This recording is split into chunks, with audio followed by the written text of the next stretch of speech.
요한복음 2장 1절로 11절까지의 말씀이에요. 제가 하나님의 말씀을 봉독하도록 하겠습니다. 하나님의 말씀을 들으시기 바랍니다. 사흘째 되던 날 갈릴리 가나에 혼례가 있어 예수의 어머니도 거기 계시고 예수와 그 제자들도 혼례의 청함을 받았더니 포도주가 떨어진지라 예수의 어머니가 예수에게 이르되 저들에게 포도주가 없다 하니 예수께서 이르시되 여자여 나와 무슨 상관이 있나이까 내 때가 아직 이르지 아니하였나이다.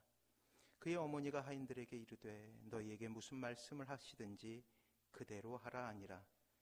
거기에 유대인의 정결 예식을 따라 두세 통 드는 돌 항아리 6이 놓여 있는지라. 예수께서 그들에게 이르시되 항아리에 물을 채우라 하신즉 아귀까지 채우니 이제는 떠서 연회장에게 갖다 주라 하심에 갖다 주었더니 연회장은 물로 된 포도주를 맛보고도 어디서 났는지 알지 못하되 물 떠온 하인들은 알더라. 연회장이 신랑을 불러 말하되 사람마다 먼저 좋은 포도주를 내고 취한 후에 낮은 것을 내거늘 그대는 지금까지 좋은 포도주를 두었도다 하니라. 예수께서 이 첫 표적을 갈릴리 가나에서 행하여 그의 영광을 나타내심에 제자들이 그를 믿으니라. 아멘. 이 세상에서 우리가 행복한 삶을 살지 못하는 이유 중에 하나는 결핍 때문입니다. 무엇인가 부족함을 느끼는 것만큼 우리를 불안하게 만드는 것은 없지요.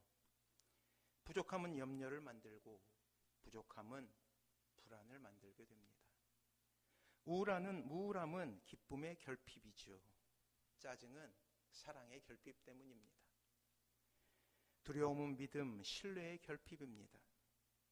분노, 미움이라는 것도 사랑의 결핍 때문임을 우리는 알게 됩니다. 무기력은 활력의 결핍이죠.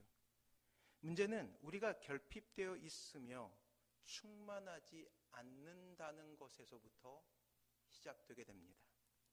하나를 가지면 둘을 가지고 싶고 열을 가지면 100을 가지고 싶은 것이 우리의 본성이기 때문이죠.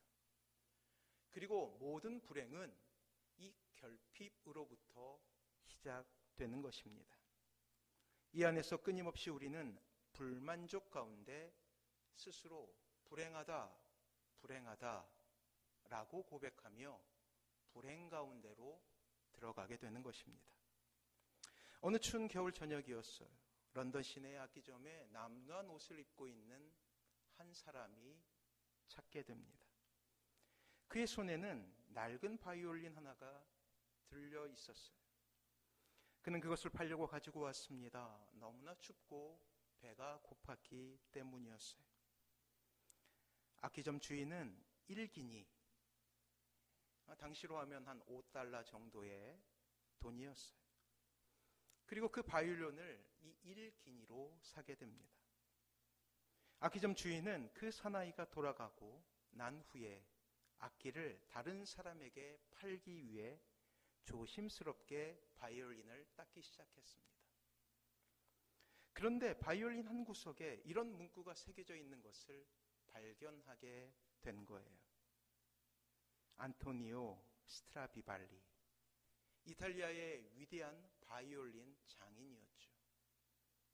그런데 이게 웬일입니까?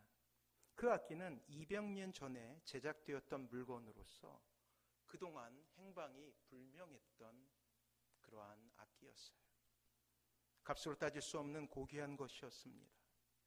아무리 못 잡아도 당시 $100,000가 넘는 가치를 지니고 있었던 악기였습니다. 악기점 주인은 값을 더 지불하려고 처음에 악기를 팔러 왔던 사나이를 백방으로 찾았으나 허사였어요. 사나이는 추위와 배고픔 때문에 그 귀한 것을 단돈 $5에 처리해 버리고 말았던 것이죠. 가장 소중한 것을 가지고 있었지만 그 가치를 모른다면 그것은 결핍이나 마찬가지입니다. 그리고 이 결핍은 우리에게 불행을 주게 되는 것이죠. 이제 우리는 다시금 새로운 설교 시리즈를 생각하며 진정한 행복을 한번 고민해 보고자 합니다. 요즘에 설교를 준비하면서 묵상하게 되는 것은 이 코로나19 시대에 우리가 잃어버린 단어 여러 가지가 있을 거예요. 희망, 사랑, 소망. 그 중에 행복이란 단어가 떠오르게 되더라고요. 어느새 우리는 기나긴 이 전염병과의 전쟁 가운데서 행복이란 단어를 잃어버리게 되었죠. 그리고 이 행복을 다시금 탈환해 와야겠다라는 그런 마음을 하나님께서 주셨습니다.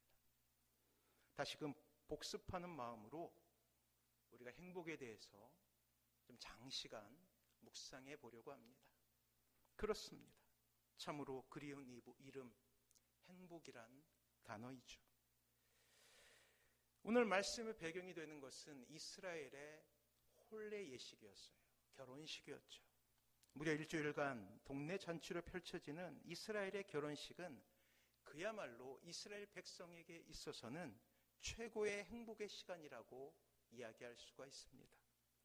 아무리 가난한 사람이라 할지라도, 아무리 가진 것이 없는 사람이라 할지라도 이 혼례 예식이 이루어지는 일주일간의 그 과정은 그 세상의 주인공이 되는 놀라운 시간이라고 말씀드릴 수가 있어요.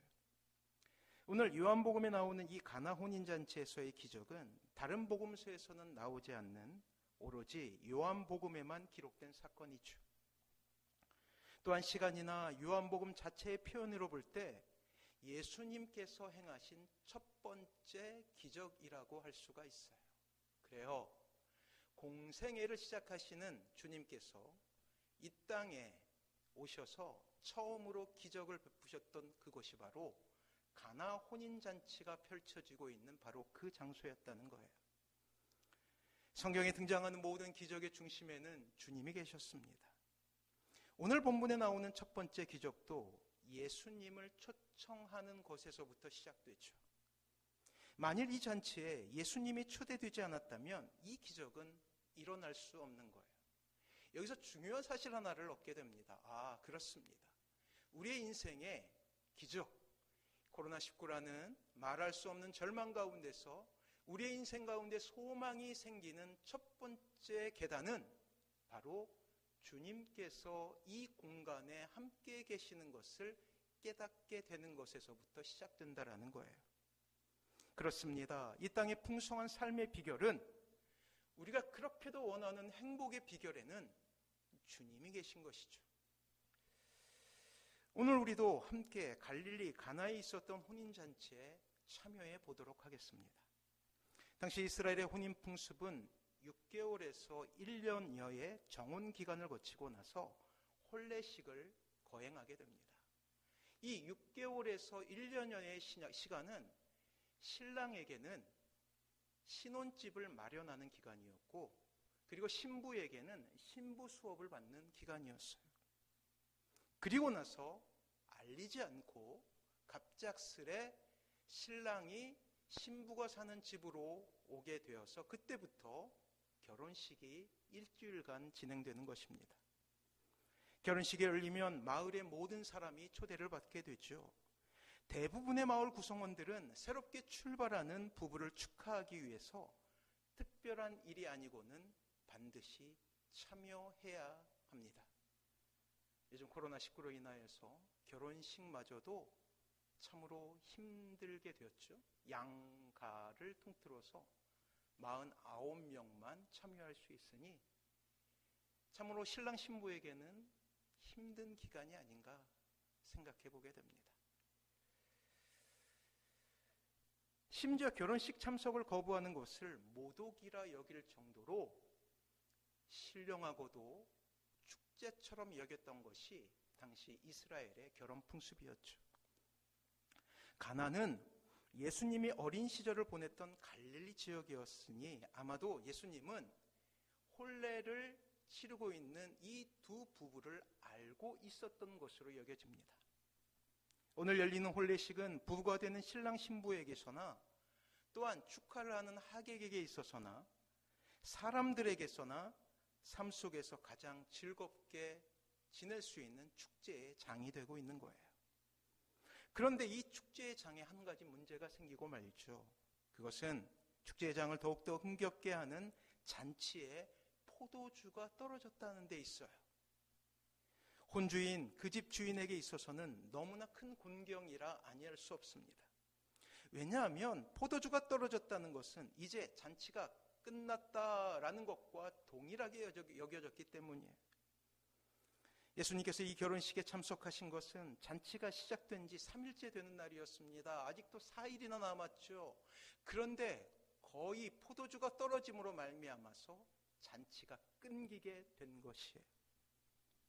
포도주가 떨어진 것은 단순한 낭패 이상의 일이었죠.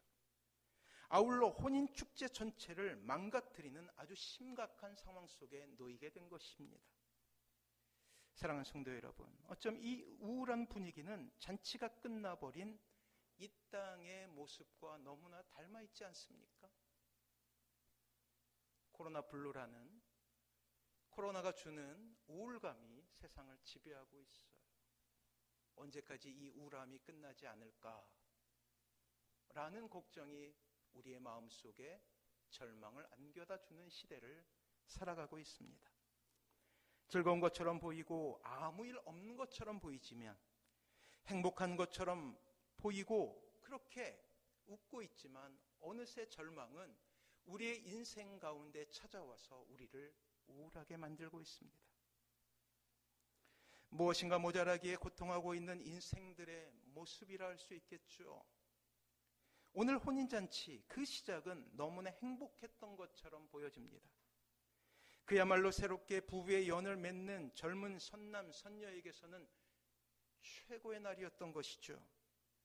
가족들 역시 건강하게 자라주어 독립하게 된 아들, 딸의 모습을 보며 대견하고 감사하며 즐겁게 그것을 축하하는 시간이었습니다.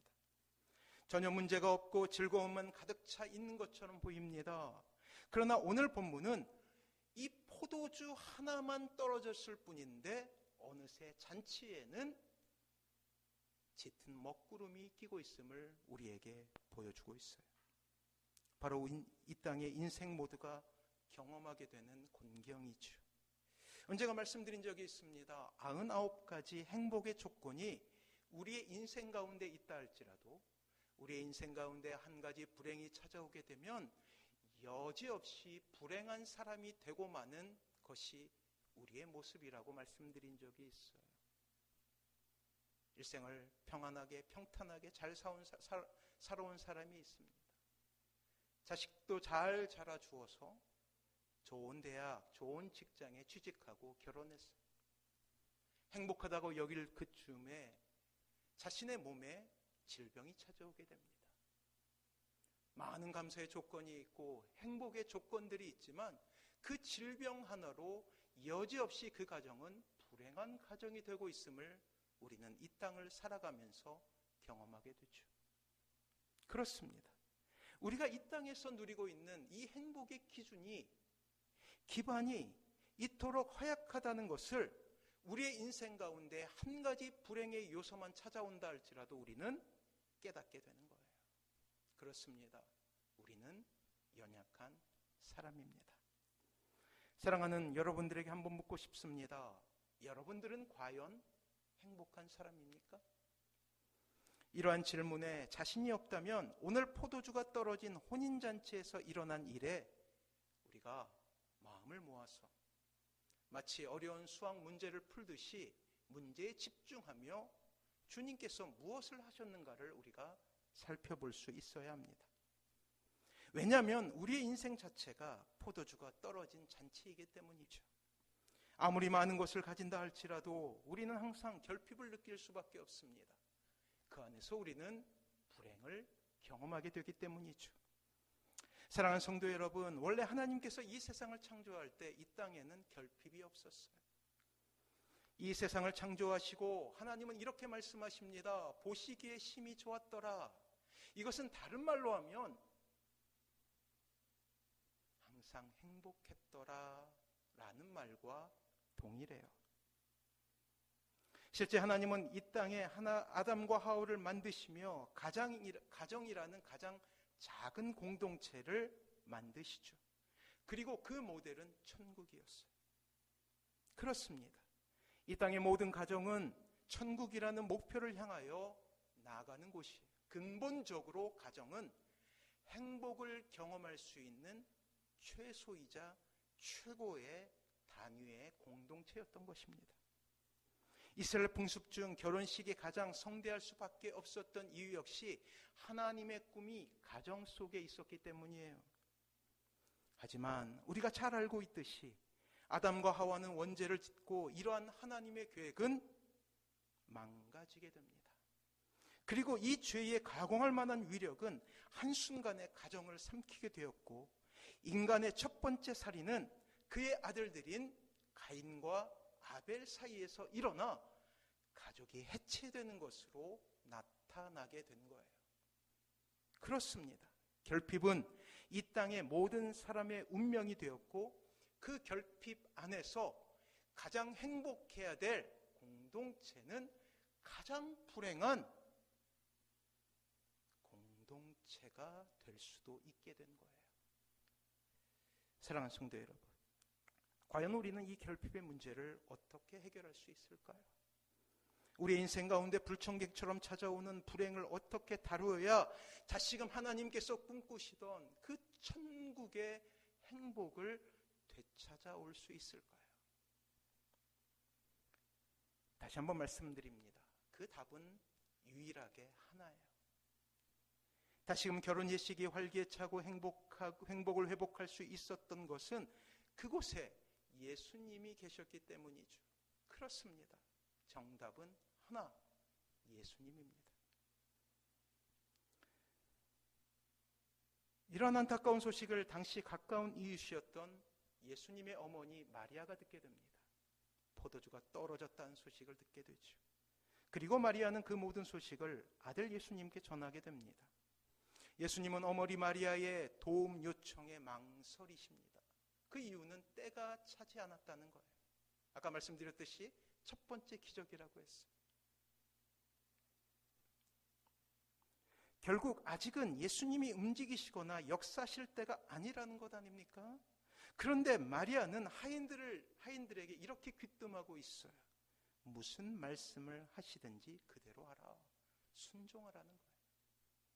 아직 때가 아니라고 주저하던 예수님이 움직이십니다. 놀랍게도. 그리고 결국 기적이 일어나게 되는 거예요. 그 이유는 마리아의 훈수 때문이었죠. 아마도 하인들은 예수님 주위를 맴돌았을 것입니다. 그리고 이렇게 이야기를 했겠죠. 저 포도주가 떨어졌는데 어떻게 하죠? 요즘 말로 표현하면, 오늘 설교의 주제로 표현하면, 주님 불행하게 됐는데 어떡하죠? 눈물을 흘리고 있는데 어떡하죠? 낙심했는데 어떡하죠? 우리의 가정에 문제가 생겼는데 어떡하죠? 라는 말과 동일하다라는 거예요. 예수님은 말씀하셨고 하인들은 그 말씀에 따라 움직입니다. 하지만 우리가 듣게 되는 주님의 문제에 대한 처방은 황당하기 그지없어요. 우리말 성경에는 두세 통 들이 항아리 6개라고 표현하고 있어요. 어림잡아 100리터 정도 되는 커다란 항아리 6통을 채우라는 거예요. 포도주가 아니라 물로 채우라는 것이죠. 주인의 입장에서는 도저히 한꺼번에 구할 수 없는 양의 물입니다. 물이 귀한 이스라엘에서 물을 구하기란 쉽지 않고, 혹여 오아시스가 있어도 물의 양이 많지 않아 생수통 하나도 채우기에 마땅치 않았거든요. 게다가 이런 우물이 동네에 하나 있을까 말까 하기 때문에 거리도 만만치 않았을 것입니다.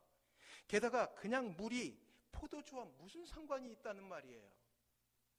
더 이상 그들의 상식을 뒤흔드는 주님의 명령에 당황할 만도 한데, 그 하인들은 놀랍게도 주님께 순종하고 있다는 사실에 우리는 주의를 집중할 필요가 있다는 거예요. 모든 문제의 해결은 주님이셨고 우리가 행해야 될 것은 순종이라는 것이죠. 이 황당한 주님의 명령에도 주저함이 없이 이 종들은 자신의 삶을 순종으로 채우고 있다라는 거예요. 그렇습니다. 우리는 여기서 우리의 인생을 바꿀 만한 한 가지 놀라운 행복의 비결을 보게 됩니다. 그것은 순종이에요. 이해가 안 되고 내게 유익이 없어 보여도 그것이 주님께서 하신 말씀이기에 순종이란 단어를 가슴에 새기고 어떠한 순간에도 하나님을 바라보겠습니다라는 마음으로 주님 앞에 눈을 맞추는 것이죠. 여전히 우리의 이성은 이러한 순종을 거부합니다. 우리의 감성은 이러한 주님의 처분에 항거하죠. 우리의 의지는 의도적으로 주님의 명령을 모른 척할 때가 있다라는 거예요. 그만큼 우리 자신을 내려놓고 주님을 따른다라는 것은 쉽지 않다는 데 문제가 있다라는 거예요. 우리의 손에 행복을 쥐기 힘든 이유는 바로 여기 있습니다. 그렇습니다. 우리의 삶 가운데 순종이 없기 때문이에요. 오늘 하인들 이름도 나타나 있지 않죠. 이름 모를 작은 동네 사람들이 멸시하는 종의 신분을 가진 그들이 우리에게 순종을 가르쳐주고 있어요. 온몸으로 순종은 이것입니다 라고 이야기하고 있어요.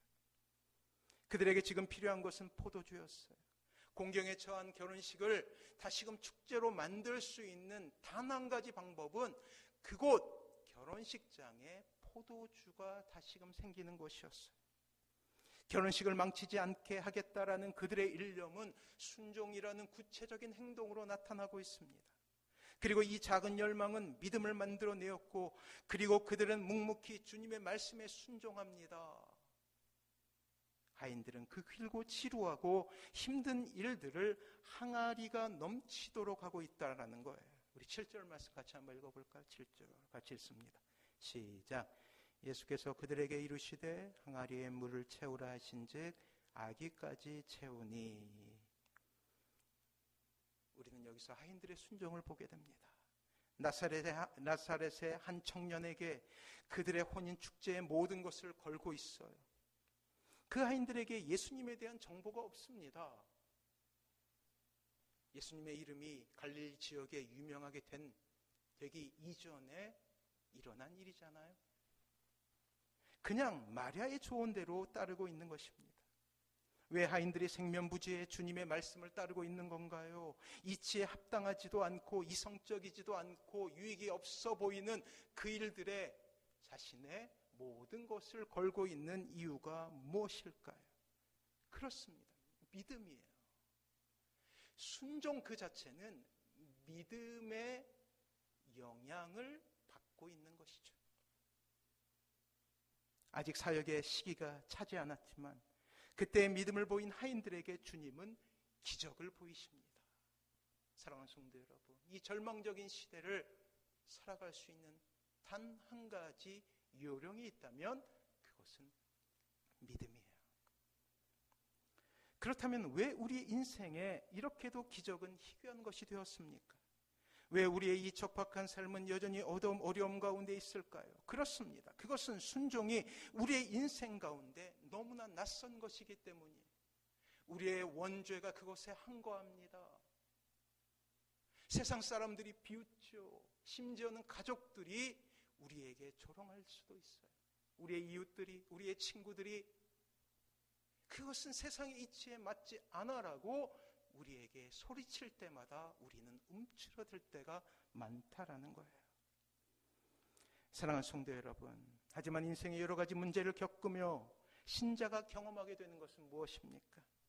그것은 바로 우리의 삶에 개입하시는 하나님의 기적이 있다라는 사실이에요. 적어도 우리의 인생 가운데 순종이 있다면, 우리의 인생 가운데 믿음이 있다면, 이 어려운 시기에 그럼에도 불구하고 주님께 매달리려고 애쓴다면, 때로는 실패하고 넘어져도 다시 일어나서 주님께 손을 내민다면 우리의 인생 가운데 하인들이 경험했던, 그곳 하객들이 경험했던 위대한 행복이 다시금 우리의 인생 가운데 찾아오게 된다라는 것입니다.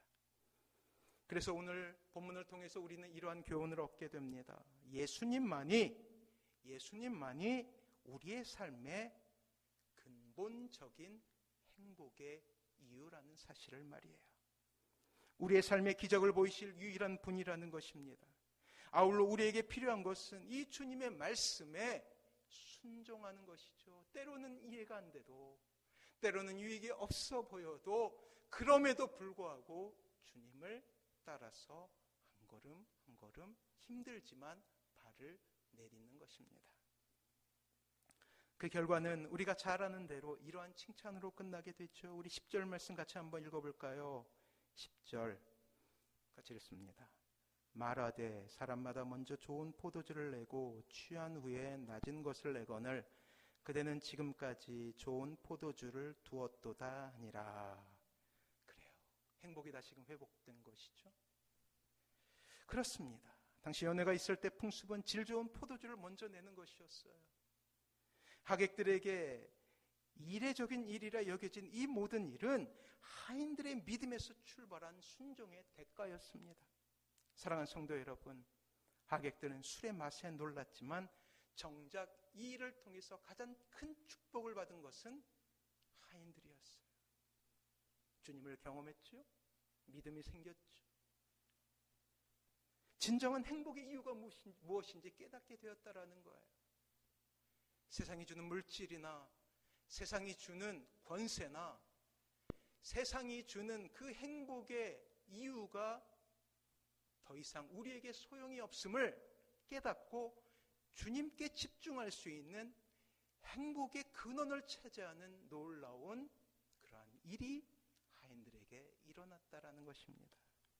사랑하는 성도 여러분, 행복을 위하여 여러분들은 어떻게 사시겠습니까? 그것은 우리의 삶 가운데 계신 주님을 발견하는 거예요. 놀랍게도 주님 항상 이야기합니다. 내가 너와 함께 하겠다. 우리가 이 땅을 살아가면서 불행한 이유는 항상 우리와 함께 하겠다 말씀하시는 주님을 보지 못하기 때문이에요. 하인들이 누린 복의 정체는 질 좋은 포도주가 아니라 예수님이 함께 하시는 인생임을 기억하십시오. 그리고 그 한결같은 주님을 의지하는 것, 주님만 바라보는 것이 얼마나 가치 있는 인생인가에 대한 경험이 우리에게 필요함을 주님께 고백할 수 있어야 합니다. 우리의 삶에 임재하시는 주님을 바라보며 우리의 인생을 순종으로 채워갈 때 우리는 진정 행복을 이야기할 수 있는 행복한 사람이 될 수 있습니다. 아버지와 아들이 산을 오르고 있었어요. 저도 예전에 우리 아들이 어렸을 때 산을 오른 적이 있어요. 금성산이라는 산성이 있는 곳에 산을 오른 적이 있어요. 그런데 아들이 그만 발 헛디뎌 3m쯤 덤불 속으로 굴러떨어집니다. 그 금성산을 오를 때 이제 올라갔다가 정상에 올라갔다가 내려올 때 우리 아들도 굴러떨어진 적이 기억나죠? 네. 굴러떨어졌어요. 제가 그냥 뛰어서 탁. 아들은 다급하게 외칩니다. 도와줘요. 도와주세요. 그러자 한 목소리가 들려옵니다. 도와줘요. 도와주세요. 놀란 소녀는 어리둥절해서 묻습니다. 누구세요? 라고 외칩니다. 그래 저기서 누구세요? 라고 또 누군가 외치게 되죠. 소녀는 화가 납니다. 그래서 이렇게 외칩니다. 너는 겁쟁이야. 너는 겁쟁이야 라고 외치니까 저 멀리서 너는 겁쟁이야 라고 자신을 비난하는 소리가 들리게 되는 거예요. 그때 아버지가 내려와서 아들을 덤불에서 빼냈습니다. 아들이 아까 그 소리의 주인을 물어보자 아버지가 껄껄 울으시면서 이렇게 이야기합니다. 얘야, 그건 메아리란다. 메아리의 또 다른 이름은 인생이지. 자, 봐라. 그러면서 아버지는 고함을 지릅니다. 너는 챔피언이야. 역시나 목소리가 잠시 후에 들리죠. 너는 챔피언이야.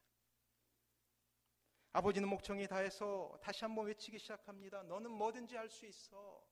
그래서 저 멀리서 너는 뭐든지 할 수 있어 라는 목소리가 들리게 됩니다. 이제 아버지는 아들 쪽으로 고개를 돌립니다. 아들아 인생은 이렇단다. 내가 무엇을 보내든지 그대로 돌아오지. 사랑하는 성도 여러분, 여러분들은 자신에게 어떠한 메시지를 보내고 있습니까? 혹시 부정적인 메시지를 보내고 있는 것은 아닙니까? 나는 실패자야 라고 고백하면 저 멀리서 다시금 이러한 비난의 소리가 들릴 거예요. 나는 실패자야. 나는 망했어 라고 고백하면 저 멀리서 이러한 소리가 들리게 될 것입니다. 나는 망했어. 사랑하는 성도 여러분 하나님의 눈에 넣어도 아깝지 않는 그러한 인생임을 고백하십시오. 그렇다면 여러분들의 인생은 바뀌게 될 거예요. 적어도 여러분들의 귀에 들리는 하나님의 음성은 이렇게 바뀌게 될 것입니다. 나는 인정을 받았어. 잠시 후에 들리죠. 나는 인정을 받았어. 나는 다시 일어날 거야. 잠시 후에 이런 소리가 들리게 될 것입니다. 나는 다시 일어날 거야. 그렇습니다. 주님께서 우리의 삶 가운데 오신다면, 아니 우리가 발견한다면 적어도 우리의 인생 가운데 행복을 찾을 수 있는 첫 발걸음은 내딛게 된 것이죠. 그렇습니다. 순종은 하나님의 뜻에 나의 뜻을 맞추는 거예요. 그 이상을 바라는 것이 아니라 주님의 눈에 우리의 눈을 맞추는 것입니다. 이 자녀들이 셋을 키워보면 우리 자녀들이 항상 무엇인가 필요할 때 저희 눈을 맞추면서 얘기해요. 초롱초롱 빛나지. 그럼 그것을 들어줄 수밖에 없어요. 그래요. 순종은 하나님의 눈에 우리의 눈을 맞추는 것이죠. 신자의 하나님을 향한 보이지 않는 사랑은 순종을 통해서 드러나게 되는 것입니다. 따지고 보면 주님께서 순종을 요구하신 모든 일은 우리를 위함이었죠. 힘들 때 기도하고 기쁠 때 찬양해 보렴. 주님께서 말씀하시지 않습니까? 외롭니 나의 손을 붙잡으렴. 두렵니 나를 의지하렴. 그래요. 다 우리를 위한 순종이었어요. 저런 또 실패했구나. 괜찮아. 다시 한번 해보렴. 그렇습니다. 결국 우리를 향한 주님의 음성이었어요. 사랑하는 성도 여러분, 이 절망이 지배하는 이 아침에 다시금 여러분들에게 묻습니다. 여러분은 순종을 통해 하나님께 여러분들의 사랑을 보여드리고 있습니까? 그렇다면 우리는 행복과 한 걸음 가깝게 된 것이죠. 하나님을 사랑하신다면 여러분들의 삶을 쉽진 않겠죠. 하지만 순종으로 한번 채워보십시오. 다시금 그 순종은 여러분들의 삶을 하나님의 은혜로 풍성하게 할 것입니다. 이 놀라운 은혜 가운데 다시금 승리하시는 사랑하는 모든 성도님들 되시길 주님의 이름으로 축원합니다.